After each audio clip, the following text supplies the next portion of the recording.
आप MP constable की परीक्षा ऐप पर टेस्ट सीरीज ज्वाइन करने के लिए तेज50 कूपन कोड यूज करें, जिससे आपको 50% का मिलेगा डिस्काउंट। तो आज की क्लास का है पहला क्वेश्चन। यहाँ पे पूछा गया है कि यंत्रों के चलित पुर्जों में स्नेहक तेल जैसे कि ग्रीस आलोपित करते हैं, तो इसलिए घर्षण कम करने के लिए, घर्षण को बढ़ाने के लिए, घर्षण को सर्पी से स्थैतिक में बदलने के लिए, घर्षण को स्थैतिक से सर्पी में बदलने के लिए, तो इसका सही विकल्प क्या है बताएं आप सभी एक बार। तो यंत्रों के चलित पुर्जों में स्नेहक जैसे कि तेल ग्रीस प्रयोग करते हैं, इसका कारण है कि घर्षण कम करने के लिए।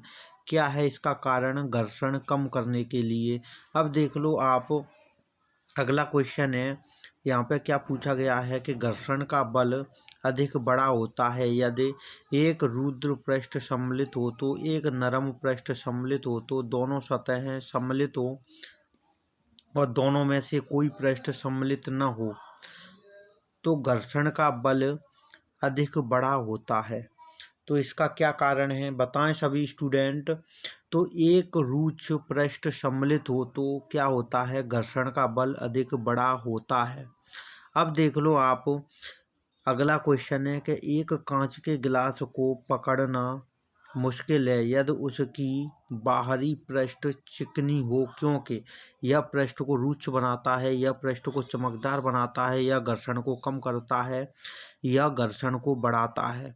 तो एक कांच के गिलास को पकड़ना है मुश्किल है यदि उसका बाहरी पृष्ठ चिकना हो, क्योंकि इसका कारण क्या होता है? यह घर्षण को करता है, कम करता है। क्या करता है? यह घर्षण को करता है, कम करता है। तो यही है इसका कारण। अब आप लोग देख लो अगला क्वेश्चन। यहाँ पे क्या पूछा गया है?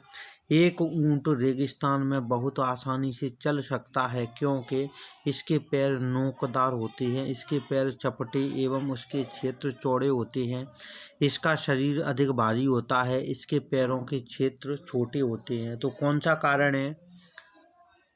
तो एक ऊंट रेगिस्तान में बहुत आसानी से चल सकता है क्योंकि इसके पैर चपटे एवं इसके क्षेत्र चौड़े होते हैं, इसलिए ऊंट रेगिस्तान में बहुत आसानी से चल सकता है। अब देख लो आप अगला क्वेश्चन। तो यहाँ पे क्या पूछा गया है कि केक बनाने से पहले थोड़ा सा खाने का सोडा गूंथे हुए आटे में क्यों मिलाया जाता है? केक को स्पंजी और मुलायम बनाने के लिए, इसमें रंग लाने के लिए, इसमें मीठी खुशबू देने के लिए और इसे स्वादिष्ट बनाने के लिए।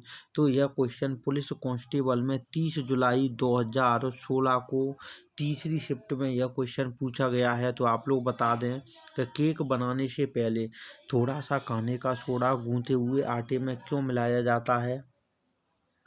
तो इसका सही विकल्प है कि केक को स्पंजी और मुलायम बनाने के लिए केक बनाने से पहले थोड़ा सा खाने का सोडा गूंथे हुए आटे में मिलाया जाता है, क्योंकि जिसके कारण केक स्पंजी और मुलायम हो जाता है। अब देख लो आप अगला क्वेश्चन कि निम्नलिखित में से कौन सा रुक्ष पृष्ठ का है उदाहरण? चमकदार टाइल है, समतल दर्पण है, तेली पृष्ठ है और जूतों के सोल हैं। तो आप बताएं सभी स्टूडेंट कि निम्नलिखित में से कौन सा रुक्ष पृष्ठ का उदाहरण है? तो जूतों के सोल होता है। क्या है? जूतों के सोल है इसका कारण। कौन सा उदाहरण है? जूतों के सोल, क्योंकि जूतों के सोल रुक्ष पृष्ठ का उदाहरण है, जबकि चमकदार टाइल, समतल दर्पण व तेली पृष्ठ चिकने होने के कारण घर्षण रहित पृष्ठ होता है। कैसा होता है? घर्षण रहित पृष्ठ होता है। अब देख लो आप अगला क्वेश्चन।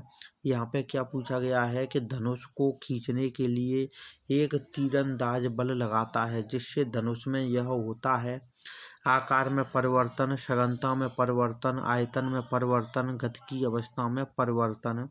तो धनुष को खींचने के लिए एक तीरंदाज बल लगाता है, जिससे धनुष में यह होता है। क्या होता है? धनुष में आकार में होता है परिवर्तन। क्या होता है? आकार में होता है परिवर्तन। और देख लें प्यारे बच्चे अगला क्वेश्चन, क्योंकि यह क्वेश्चन भी पुलिस कांस्टेबल में 1 अगस्त 2016 को पूछा जा चुका है कि एक साइकिल को सड़क पर ब्रेक लगाकर चलाना कठिन है, इसका क्या है कारण? घर्षण के कारण ब्रेक पैड रिम की गति को रोक देते हैं। घर्षण के कारण ब्रेक पैड रिम की गति को बढ़ा देते हैं। ब्रेक पैड घर्षण को कम कर देते हैं। सड़क ऊबड़ खाबड़ एवं रुक्ष होती है। तो बताएं आप सभी इसका क्या है कारण। तो घर्षण के कारण ब्रेक पैड रिम की गति को रोक देते हैं। तो एक साइकिल को सड़क पर ब्रेक लगाकर चलाना कठिन है, क्योंकि घर्षण के कारण ब्रेक पैड रिम की गति को रोक देते हैं। अब देख लो आप अगला क्वेश्चन, यहाँ पे क्या पूछा गया है कि घर्षण से नुकसान क्या होता है। इसके कारण टूट फूट होती है, यह ऊर्जा की बहुत बर्बादी का कारण बनता है, यह ऊष्मा उत्पन्न करता है और उपरोक्त सभी कारण हैं। तो घर्षण से नुकसान क्या होता है। तो घर्षण से नुकसान होता है, देखो इसके कारण टूट फूट होती है, यह ऊर्जा की बहुत बर्बादी का कारण बनता है, यह ऊष्मा उत्पन्न करता है और उपरोक्त सभी। तो इसका यही है आंसर कि उपरोक्त सभी क्या है, उपरोक्त सभी जितना यहाँ पे दिया है एग्जाम्पल सभी सही है। देखो इसके कारण टूट फूट भी होती है, यह ऊर्जा की बहुत बर्बादी का कारण बनता है, यह ऊष्मा उत्पन्न करता है। अब देख लो आप अगला क्वेश्चन, यहाँ पे क्या पूछा गया है कि जब एक कुली जब भी भारी वजन ढोता है तो वह अपने सिर के चारों ओर कपड़ों का एक टुकड़ा बांध लेता है। इसका कारण यह उसके सिर पर चोट नहीं पहुंचाता, इससे वजन के संपर्क का क्षेत्र कम हो जाता है, इससे वजन के संपर्क का क्षेत्र बढ़ जाता है, यह उसके सिर को ठंडा रखती है। तो पुलिस कांस्टेबल 1 अगस्त 2016 को तीसरी शिफ्ट में यह क्वेश्चन पूछा गया है। तो क्या कारण है कि जब एक कुली जब भी भारी वजन ढोता है तो वह अपने सिर के चारों ओर कपड़े का एक टुकड़ा बांध लेता है। तो इसका कारण है इससे वजन के संपर्क का क्षेत्र बढ़ जाता है। क्या होता है, इससे वजन के संपर्क का क्षेत्र बढ़ जाता है। अब देख लो आप अगला क्वेश्चन कि हमारी हथेलियों को रगड़ना उदाहरण है। किस चीज़ का उदाहरण है, हमारी हथेली होती है ना, उनको रगड़ना, बेलन घर्षण का, सर्पी घर्षण का, उसके बाद में स्थैतिक घर्षण का और द्रवी घर्षण का। तो हमारी हथेलियों को रगड़ना उदाहरण है, सर्पी घर्षण का उदाहरण है। काय का उदाहरण है, सर्पी घर्षण का उदाहरण है। अब आप लोग देख लो अगला क्वेश्चन, यदि वस्तु पर लागू बल उसकी गति की दिशा में है तो वस्तु की गति को बढ़ाता है, वस्तु की गति को कम करता है, वस्तु की गति शून्य हो जाती है, वस्तु की गति स्थिर रहती है। तो यदि वस्तु पर लागू बल उसकी गति की दिशा में है तो क्या होता है, वस्तु की गति को बढ़ाता है। क्या होता है, वस्तु की गति को बढ़ाता है। अब आप लोग देख लो अगला क्वेश्चन, यहाँ पे क्या पूछा गया है कि वस्तु को समान गति से संचालित रखने के लिए आवश्यक बल का एक माप स्तर है। क्या है, सर्पिल घर्षण है, स्थैतिक घर्षण है, बेलन घर्षण है और तरल घर्षण है। तो वस्तु को समान गति में संचालित रखने के लिए आवश्यक बल का एक माप संस्तर है, एक माप स्तर होगा। क्या है, संस्तर है, यहाँ पे दिया है। तो सर्पिल घर्षण होता है, कौन सा होता है, सर्पिल घर्षण होता है। बहुत ही प्यारा क्वेश्चन है। तो यह क्वेश्चन तो बार बार पूछा जाता है, क्योंकि जब एक पिंड दूसरे पिंड पर फिसलता है तो उनके संपर्क तलों के मध्य कार्य करने वाले घर्षण सर्पी घर्षण कहलाता है। इस प्रकार के घर्षण में फिसलने वाले पिंड का एक ही तल सदैव दूसरे पिंड के संपर्क में होता है। यदि एक पुस्तक को टेबल पर सरकाएं तो उनके संपर्क तलों के मध्य कार्य करने वाले घर्षण सर्पी घर्षण होता है। क्या होता है, सर्पी घर्षण।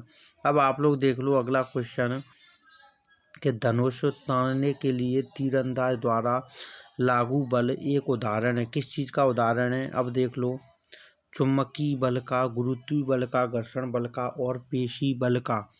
तो यह उदाहरण होता है काय का, धनुष तानने के लिए तीरंदाज द्वारा लागू बल एक उदाहरण है। किस चीज़ का उदाहरण है, तो पेशी बल का उदाहरण है। काय का उदाहरण है, पेशी बल का। अब आप लोग देख लो अगला क्वेश्चन कि हम किस कारण से अपने हाथों में वस्तुओं को पकड़ने में हैं सक्षम। दाब, मांसपेशी दाब, संपर्क में क्षेत्र और घर्षण। तो आप हमें बता दें एक बार तो हम किस कारण से अपने हाथों में वस्तुओं को पकड़ने में हैं सक्षम, तो वह कारण होता है घर्षण। तो घर्षण के कारण ही हम वस्तुओं को पकड़ पाते हैं। बहुत ही प्यारा क्वेश्चन है, तो सभी प्यारे स्टूडेंट इस वाले क्वेश्चन पे कई सारे प्यारे प्यारे स्टार लगा लें, क्योंकि यह क्वेश्चन तो बार बार पूछा जाता है। अब आप लोग देख लो अगला क्वेश्चन कि हम किस कारण तख्ते पर पुस्तकों के ढेर लगाने में सक्षम हैं, बताएं। बेलन घर्षण, स्थैतिक घर्षण, तरल घर्षण और सर्पी घर्षण। तो इसका क्या है कारण, तो हम किस कारण तख्ते पर पुस्तकों के ढेर लगाने में सक्षम हैं, तो स्थैतिक घर्षण के कारण। स्थैतिक घर्षण के कारण हम लोग पुस्तकों के ढेर लगाने में सक्षम हैं तख्ते पर। अब आप लोग देख लो अगला क्वेश्चन है, यहाँ पे क्या पूछा गया है कि लकड़ी के खंड को खींचने के लिए तब अधिक बल की ज़रूरत होगी जब उसमें वजन को रखा जाए, क्योंकि कौन सा वजन रखा जाए। द्रव्यमान में वृद्धि के साथ बल में वृद्धि होती है, द्रव्यमान में कमी के साथ बल में वृद्धि होती है। बल संपर्क क्षेत्र को बढ़ाता है, बल संपर्क क्षेत्र को घटाता है। तो देख लो लकड़ी के खंड को खींचने के लिए तब अधिक बल की आवश्यकता होती है जबकि उसमें वजन को रखा जाए। कितना रखा जाए वजन, तो द्रव्यमान में वृद्धि के साथ बल में वृद्धि होती है। क्या होता है, द्रव्यमान में वृद्धि के साथ बल में वृद्धि होती है, यही है इसका कारण। द्रव्यमान में वृद्धि के साथ बल में होती है वृद्धि। अब आप लोग देख लो अगला क्वेश्चन कि एक समान वेग राशि है, क्या है, रेखीय है, व्युत्पन्न है, अदिश है और सदिश है। तो एक समान वेग राशि है, बताएं क्या है राशि। एक समान वेग राशि है, क्या है राशि, कौन सी है राशि, व्युत्पन्न है, सदिश है, रेखीय है, अदिश है। तो यह राशि होती है सदिश राशि होती है। एक समान वेग राशि है, सदिश राशि है। कौन सी है, सदिश राशि है, क्योंकि वे भौतिक राशियां जिन्हें व्यक्त करने के लिए क्या है परिणाम के साथ साथ दिशा बताना भी आवश्यक होता है, उनका अर्थ पूरा हो पाता है सदिश राशियां। ध्यान रखें इसमें परिमाप नहीं है, परिणाम है, मैग्नीट्यूड होता है जिसे। अब देख लो आप अगला क्वेश्चन कि एक स्थिर गति से जाने वाली वस्तु के लिए दूरी समय ग्राफ है, वक्र रेखा है, वाई अक्ष के समांतर सीधी रेखा है, मूल बिंदु से गुजरती हुई सरल रेखा है, एक्स अक्ष से समांतर सीधी रेखा है। तो यह क्वेश्चन पूछा गया है कि एक स्थिर गति से जाने वाली वस्तु के लिए दूरी समय ग्राफ है, तो मूल बिंदु से गुजरती हुई सरल रेखा है, क्या है, मूल बिंदु से गुजरती हुई सरल रेखा। अब तो आज की क्लास के सभी क्वेश्चन हो चुके हैं कंप्लीट। आप सभी स्टूडेंट हमारी वीडियो को ज़्यादा से ज़्यादा शेयर करें और सभी देखने वाले स्टूडेंट लाइक ज़रूर कर दें, हमारी वीडियो को लाइक ज़रूर करें। अब हम आप लोगों से मिलेंगे अगली क्लास में। जय हिंद, जय भारत, जय महाकाल।